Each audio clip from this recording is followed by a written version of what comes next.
पाखंडों के पुरोधा के तौर पर पूरे देश भर में नंगे हो चुके धीरेंद्र शास्त्री के बचाव में भाजपा हमेशा की तरह उतर आई है।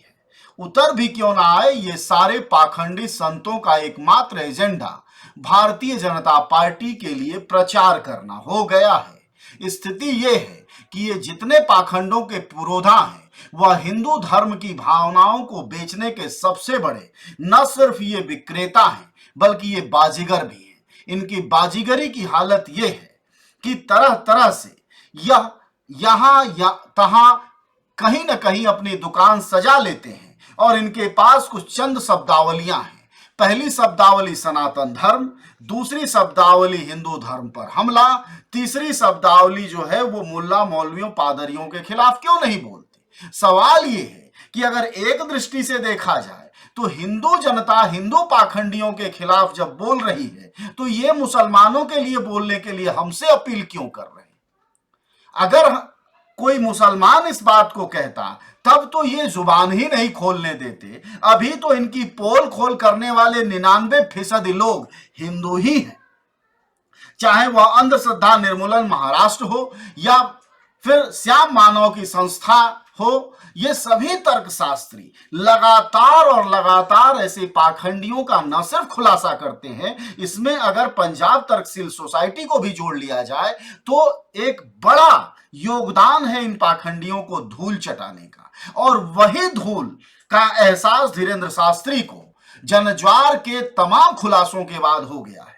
जनज्वार पर जब धीरेंद्र शास्त्री के खुलासे हुए और जब तर्कशील सोसाइटी पंजाब और उसके साथ अंधश्रद्धा निर्मूलन समिति महाराष्ट्र ने चैलेंज किया 1 करोड़ से लेकर 25 लाख तक का, और श्याम मानव ने 30 लाख का चैलेंज किया, और जब वह बाबा नागपुर से भागा धीरेंद्र शास्त्री, तो अब जो है तमाम मीडिया जो कि सरकार के प्रायोजित मीडिया संस्थान है वहां अपनी इज्जत बचाने के लिए इंटरव्यू दे रहा है।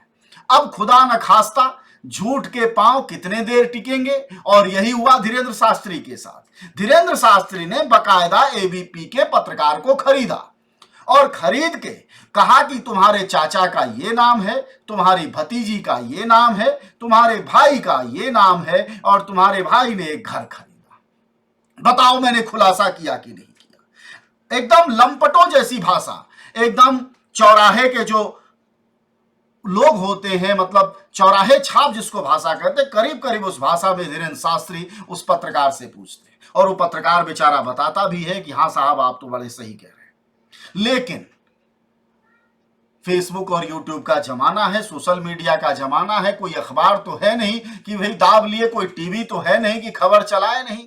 यहां तो बाबा ने इधर दावा किया, उधर अगले मिनट ने जनता ने ज्ञानेंद्र तिवारी के फेसबुक प्रोफाइल से उठाकर सारा वह सच रख दिया 1 मिनट बाद, जो बाबा ने कहा था कि चमत्कारों और हनुमान जी की विशेष कृपा से आते। ये इतने बड़े पाखंडी हैं कि हिंदू धर्म के देवताओं को बेच खा रहे हैं, और उन्हीं देवी देवताओं को बेचने की सबसे बड़ी नुमाइंदा पार्टी के ये सबसे बड़े प्रचारक हैं। अन्यथा एक ऐसी पार्टी जो सत्ता में बैठी हुई है, जो भारतीय संविधान की शपथ ली हुई है, जो ये कहती है कि चमत्कारों, पाखंडों, गैर वैज्ञानिक चीजों का प्रचार प्रसार नहीं करेगी या कोई करेगा तो उसके खिलाफ मुकदमे दर्ज होंगे, बकायदा यह संविधान के हिस्से है, उसकी सजा है।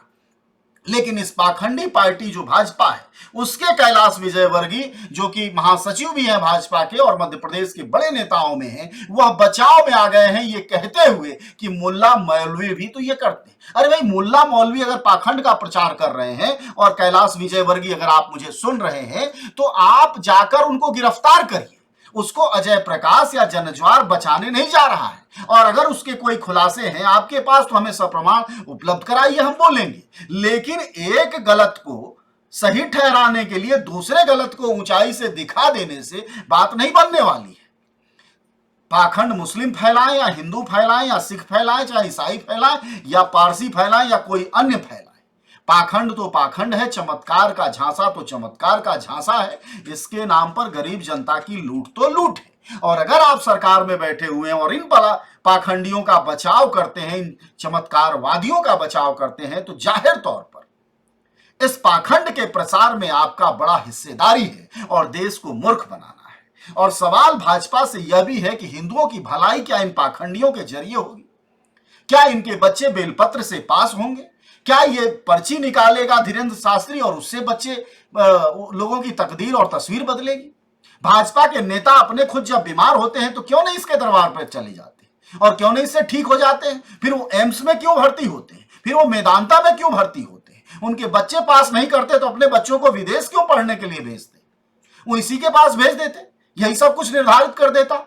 तो देश की मासूम और गरीब जनता को उल्लू बनाने का ठेका ले चुकी भारतीय जनता पार्टी के नेताओं को शर्म आनी चाहिए अगर इस तरह के बाबाओं को बचाव में उतरती है। और यह जो बचकाना तरीका है बहस का कि सनातन धर्म पर हमला, हिंदू धर्म पर हमला, हम सब उसी धर्म से आते हैं, उसी धर्म परंपरा से आते हैं, लेकिन पाखंडों से नहीं आते हैं, झूठ मूठ का चमत्कार से नहीं आते हैं। अगर किसी को भरोसा है ईश्वरीय शक्तियों में तो उसका ईश्वर अनंत है, उसका ईश्वर जो है अलौकिक है। लेकिन ये मैसेंजर ऑफ गॉड्स जो दलाल ऑफ गॉड्स हैं, इनकी क्या भूमिका है हम सभी जानते हैं और यह सभी धर्मों में है।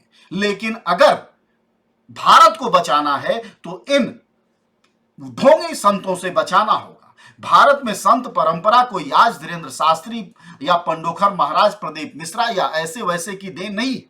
भारतीय संत परंपरा हजारों साल की त्याग, तपस्या, लोभ, मोह से दूर की एक परंपरा है, जहां त्याग और बलिदान की सनातन परंपरा है।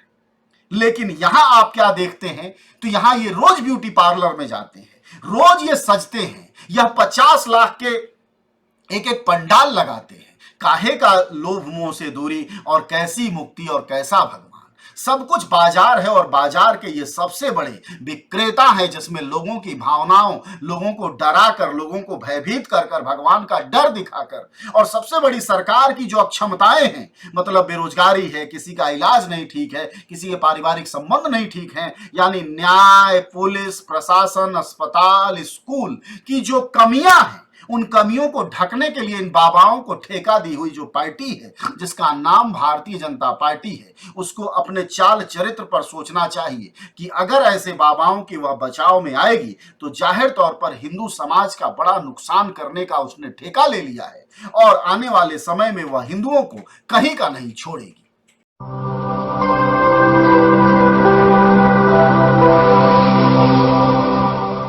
जन ज्वार जनता की